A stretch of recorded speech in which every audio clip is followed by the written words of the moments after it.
Hi, today I will show you how I do a twisted cards like this from just one effect. If you're new here, make sure to hit that subscribe button and ring the bell so you never miss an update.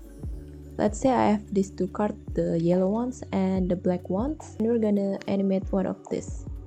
From the effect and presets, search for CC Twister, and then you can apply it at one of those two. Just choose one of them, and from the back side choose the other cards like this one.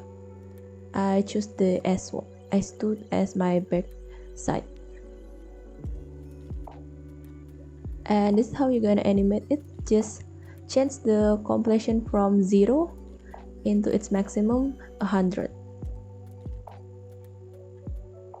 like this. Okay, actually this is done already, or maybe you want to change the axis.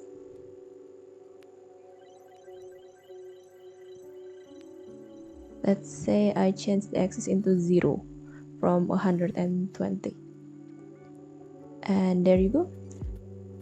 You can see the difference, or maybe another one here.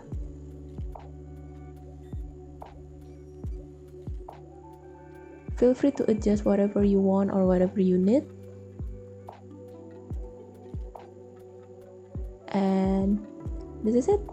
Very easy, right? Thanks for watching. Feel free to drop any question in the comments below. And if you enjoyed the video, please like, share, and subscribe to my channel for more content. Hit the bell icon so you can never miss an update. See you!